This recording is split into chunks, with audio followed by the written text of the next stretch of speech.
सत्संग से सोधी आवे, नहीं जीव 84 में जावे। सत्संग से सोधी आवे, नहीं जीव 84 में जावे।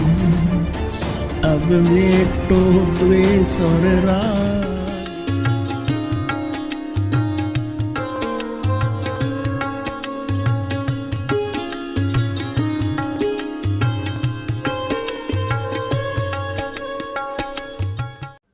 अब ये निर्णय करना पड़ेगा कि कौन आचार्य ठीक ज्ञान दे रहा है और कौन गलत दे रहा है।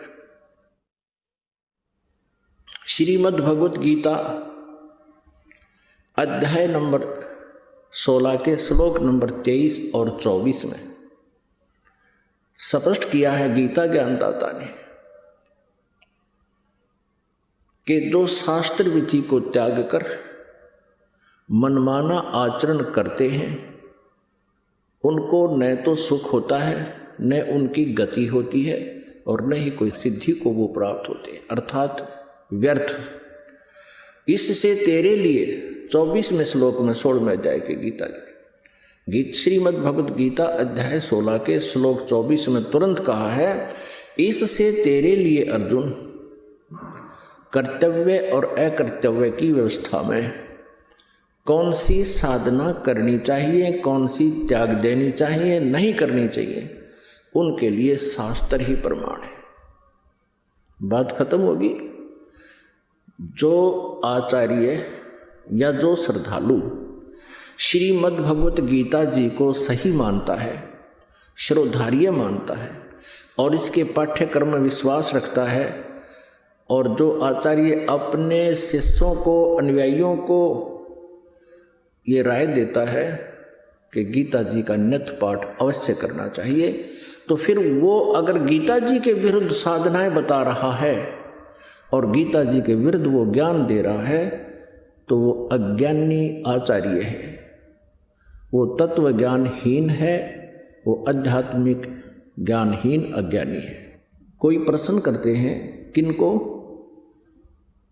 हिंदू धर्म के आचार्यों, गुरुओं को।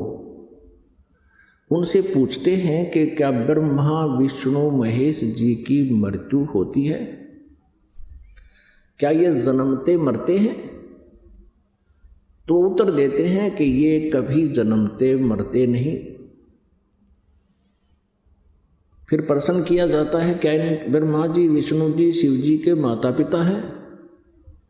वो कहते हैं जब इनका जन्म मृत्यु होता ही नहीं, माता पिता का प्रश्न ही नहीं। यदि ये उत्तर कोई आचार्य देता है या कोई गुरु देता है,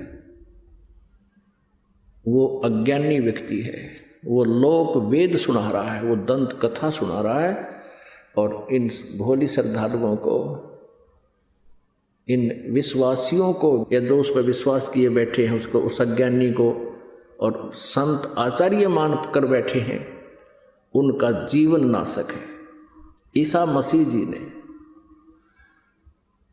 कहा था जनता को, श्रद्धालुओं को, कि तुम जिनको गुरु मानते हो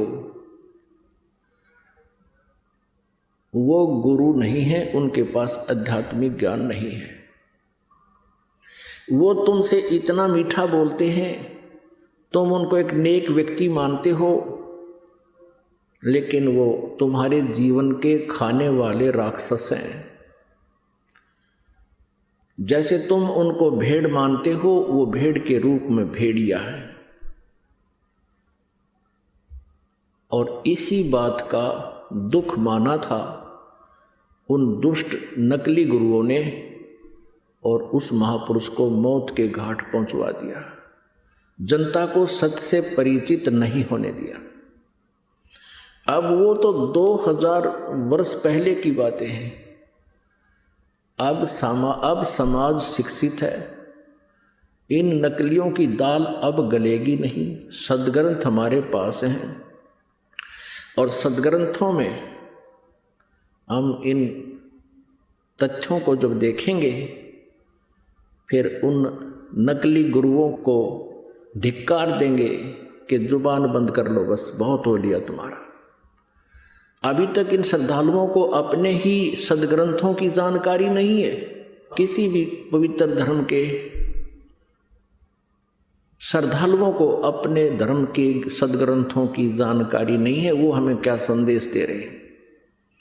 उनके गुरुओं ने जो भी लोक वेद सुनाया है उसको उन्होंने शास्त्र वाला ज्ञान मानकर शिरोधार्य कर रखा है। वो बिल्कुल व्यर्थ है। अब प्रसंग चल रहा है कि ये जो काल कौन है और ब्रह्मा विष्णु महेश की क्या जन्म मृत्यु होती है। अब ब्रह्मा जी, श्री विष्णु जी, श्री शिव जी की जानकारी हमें उनकी जीवनी से हुई है। और इन महापुरुषों की जीवनी कहाँ वर्णित है? पुराणों में।